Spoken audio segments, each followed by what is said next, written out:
موقع بار بار نہیں آتے. بڑا ہی خوش نصیب ہے وہ جسے اللہ تعالیٰ نے اپنے حبیب صلی اللہ علیہ وسلم کی میلاد کی محفل میں شریک ہونے کی توفیق عطا فرمائی. کیونکہ کئی بزرگان دین کا یہ قول ہے بالخصوص اس کے قبول ہونے میں کوئی شک ہی نہیں ہے. اللہ کی بارگاہ میں یہ مقبول نیکی ہے، پسندیدہ ہے، کیونکہ بارگاہ رسالت میں آپ صلی اللہ علیہ وسلم میں بھی مقبول ہے، اور اس میں اللہ تعالیٰ کی خصوصی رحمتیں نازل ہوتی ہیں. اسی لیے آپ نے دیکھا ہوگا شاید یہاں علاقے میں میلاد کا اہتمام اتنا ہے یا نہیں پتہ نہیں، لیکن جو حضرات اتر پردیش سے تعلق رکھتے ہیں، یو پی کے رہنے والے یا کیرلا کے رہنے والے، یہاں کی تو میں گواہی دے سکتا ہوں کہ ہر اچھے کام سے پہلے محفل میلاد ہوتی ہے. میلاد شریف کی محفل جیسے شادی گھر میں ہے تو پہلے میلاد ہوتی ہے، کوئی سعودی جا رہے ہیں تو پہلے میلاد ہوتی ہے، گھر کی اوپننگ ہوگی تو میلاد کی محفل. ایسا کیوں؟ یہ ہمارے بزرگوں کا طریقہ رہا کہ کوئی اچھا کام کرنے سے پہلے اگر ہم محفل میلاد سجاتے ہیں تو انشاءاللہ اسی محفل میلاد کی برکت سے ہمارا کام بھی آسان ہو جائے گا اور وہ بیت اکبر تک پہنچے گا. اس کی برکتیں سال بھر تک حاصل ہوتی رہیں گی. کئی بزرگوں نے اس کا تذکرہ فرمایا ہے. تو آج کی اس محفل میں بھی چونکہ میلاد مصطفیٰ صلی اللہ علیہ وسلم کے حوالے سے علماء اہل سنت کے کافی بیانات آپ نے سماعت فرمائے ہوں گے، میں دو اعتراض کے جواب دوں گا. پھر اس کے بعد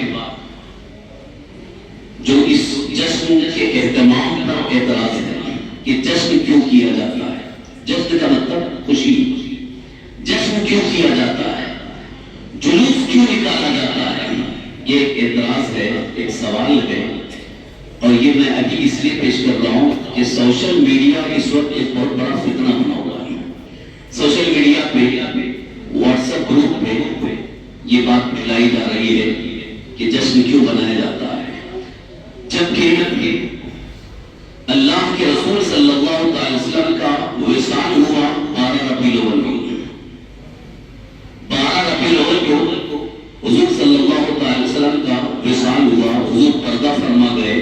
اب ان کی زبان میں وہ کہتے ہیں وفات ہوئی تو پھر جشن کیوں غم منانا چاہیے.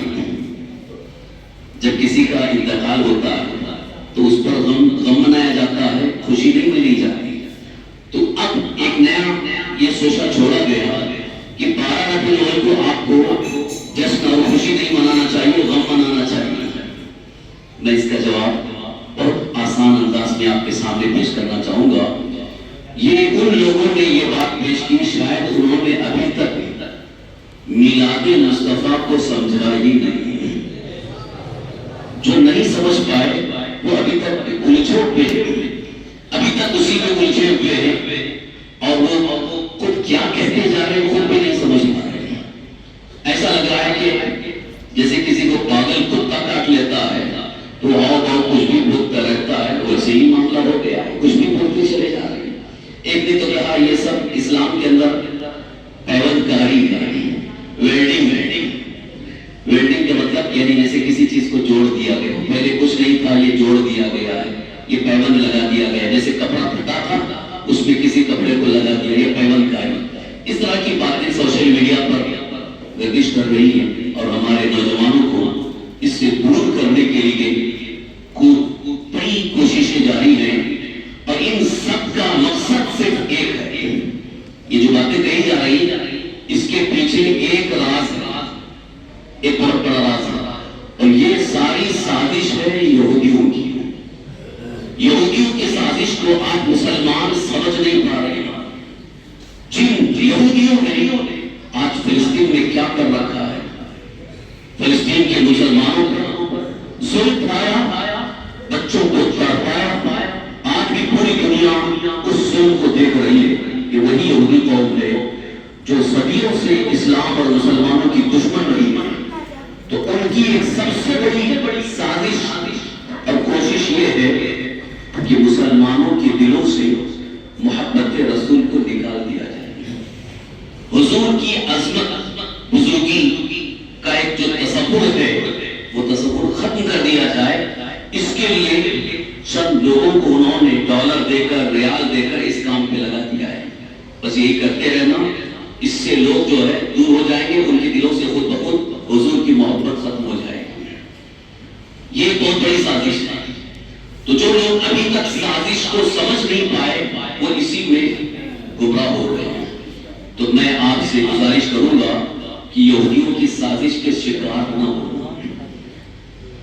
اور میں قرآن و حدیث کی روشنی میں آپ کو اس بات کی دعوت فکر دوں گا کہ آپ خود سوچو کہ اللہ کا فرمان کیا ہے اور اللہ کے فرمان کا تقاضا کیا ہے, حدیث مصطفیٰ کیا ہے اور حضور صلی اللہ علیہ وسلم کی حدیث کا تقاضا کیا ہے, صحابہ کا عمل کیا تھا.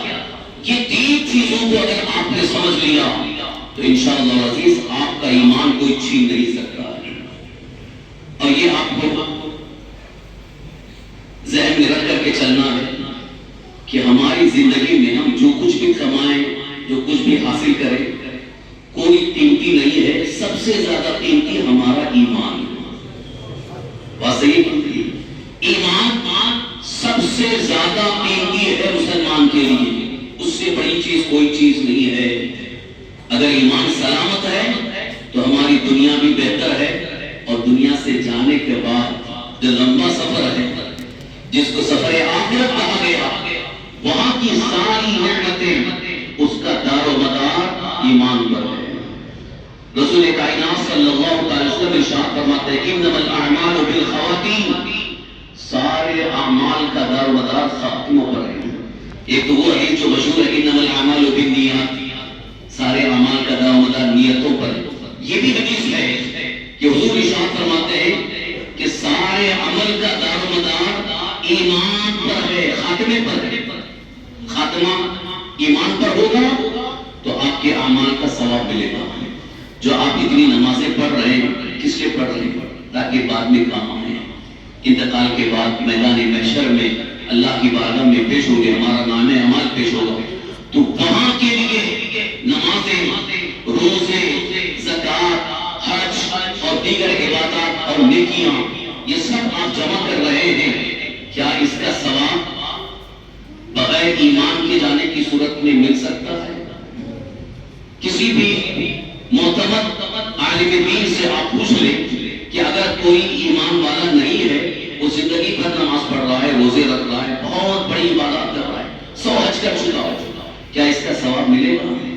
تو یہی مطلب ہے کہ اگر ایمان پر خاتمہ نہ ہوا تو کسی بھی عمل کا کوئی ثواب نہیں ہوگا, اور اگر ایمان پر خاتمہ ہوا تو آپ کے نیک اعمال کا ثواب آپ کو ملے گا. جو بھی آپ کی نمازیں ہیں, روزے ہیں, زکات, حج اور دیگر اعمال, ان کا ثواب ملے گا. اسی لیے میں نے کہا کہ ایمان سب سے اہم چیز ہے, ایمان سب سے قیمتی چیز ہے.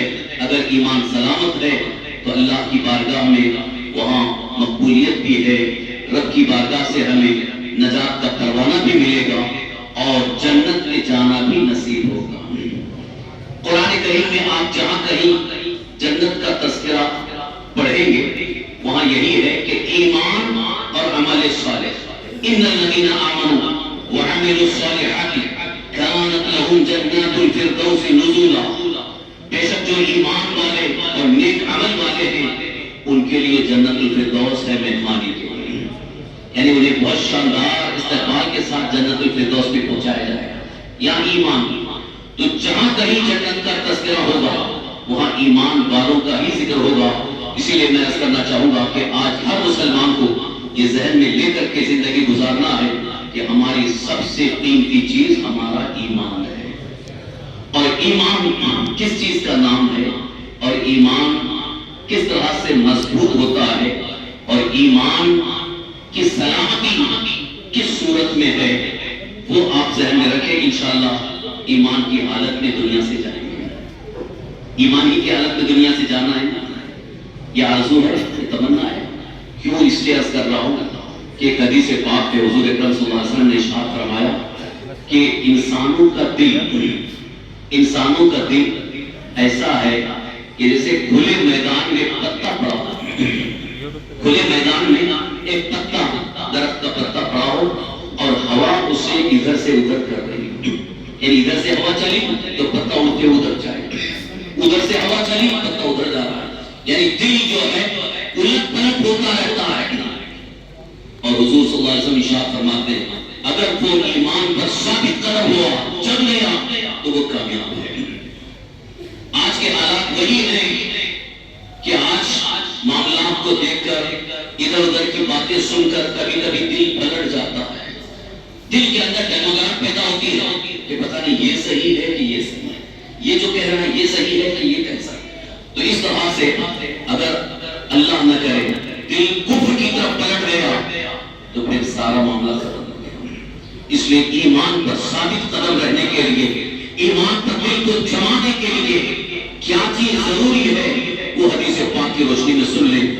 اللہ کے حبیب سرکار دو عالم صلی اللہ علیہ وسلم ارشاد فرماتے ہیں ثلاث من کن فیہ وجد حلاوۃ الایمان، یہ صحیح بخاری شریف کی حدیث ہے، صحیح بخاری شریف کتاب الایمان جلد اول حدیث پاک حضور